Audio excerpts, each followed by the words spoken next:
Iron ore breaks $200 per tonne. Let's have a look. Hello everyone, Florian.Heise here and welcome to another episode of HeiseSays. Well, it looks like iron ore, has gone over 200 US a tonne, at least in one market. It's crazy. You've got to remember, here in Australia, our government anticipated iron ore to be around about $50 a tonne. So let's have a look at this development and look at this industry. So globally, iron ore is, 21st in the world of most traded economies, or commodities. It's $124 billion. We are the top exporter at $67 billion. Its complexity is 926th in the world. So, there was an Iron Age, guys, so it's not the most complex of products.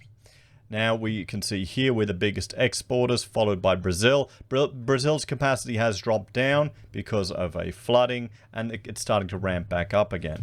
The biggest importers are China, followed by Japan, and then South Korea. Now China, who import a lot of iron ore, import a lot of Australian iron ore, they're still not our biggest destination. And here we have the share of exporters. Brazil and Australia are the two dominant players in this field. And here's net iron ore trade. You can see there's several countries in the world that are a net positive in iron ore. Australia, Brazil, even the US and Canada, and Russia. But look at that deficit there in iron ore in China. Now China is a big producer of iron ore, but it's a lower quality and used for domestic use. Here's global tariffs, everyone. So we can see majority of the world doesn't have any tariffs in place for iron ore. I think there's one country that has 40%, a tiny little yellow dot there in South America. Now this is a map showing just the iron ore mines in Australia, and you can see here that we have a large number of them. Hang on, I'll turn on my marker. We have a large number of them in Western Australia. It's where our iron ore is located. Western Australia is one of the biggest exporters of iron, I think the biggest exporter of iron ore in the world. So let's have a look at this article, which is going through this increase in iron ore, and this is from Australian Mining. So the iron ore price breaks 200 US a tonne. Iron ore prices have hit another record mark, surpassing 200 US per tonne to outdo last month's historic high. The price of 62% iron ore fines imported to the CFR Qingdao port in northern China recently reached US $201.88 per tonne on Thursday. This eclipsed the previous record high of $195 on the 27th of April. The record price arrived following China's 5-day Labor Day holiday. CRU Group Principal Analyst Steel, Eric Hedborg, said production cuts in Tanzhang due to an emissions crackdown had driven up prices. Recent production cuts in Tanzhang has boosted demand for higher quality ore and propelled mills to build iron ore inventories as their margins are on the rise, Hedborg said. Iron ore producers are also enjoying exceptionally high margins as well. Around 2/3 of seaborne supply only require prices of $50 per dry metric ton to break even. That's probably why our government has set it at $50 a ton. China's National Development and Reform Commission announced an indefinite suppression of trade between China and Australia on Thursday. According to Wood Mackenzie, China is unlikely to ban imports of the Australian commodities that it heavily relies on, such as iron ore. The government is more likely to raise the administrative cost for importing commodities from Australia if they want to take action, Wood Mackenzie stated. Fitch Solutions expects that iron ore prices will continue to rally before settling in the second half of 2021. It has increased its short-term price forecast for iron ore from $120 per tonne to $160 per tonne for the next 3 to 6 months. We believe prices will likely grind lower during the second half of 2021 as supply improves and demand growth slows. We've also raised our 2022 forecast from US $100 per tonne to $130, as prices will start next year from a higher base, Fitch Solutions stated. Looking beyond 2021, we expect iron ore prices to follow a multi-year downtrend. We forecast prices to decline from an average of US $160 per tonne in 21 to $75 per tonne by 25 and $63 per tonne by 2030. This price decline will be driven by a combination of weaker demand growth and stronger supply, loosening the market. So some interesting predictions there for the future. But what about Australian iron ore miners? Let's have a look at a few and a bit of a discussion, everyone. You know, which ones we all prefer.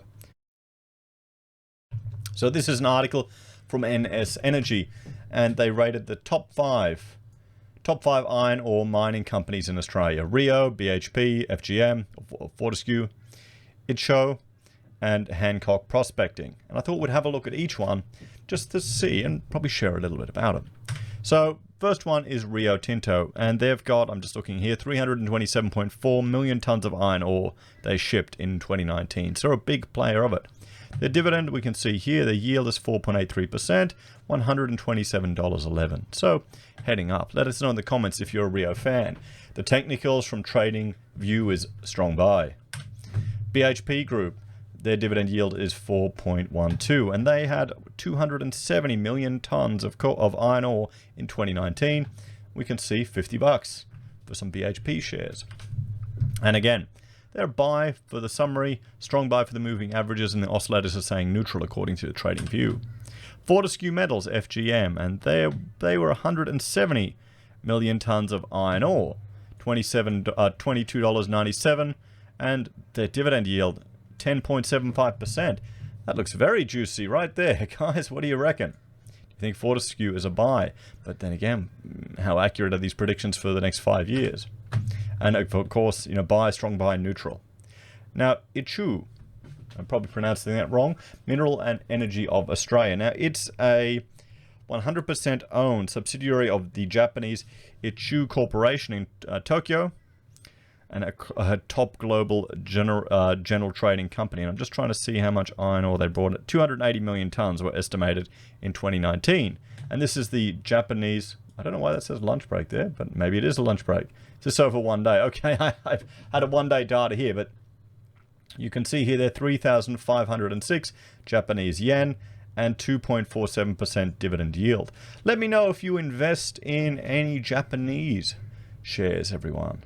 You know, I know it's so easy giving Australians cheap and free access to US shares. What about Japanese shares?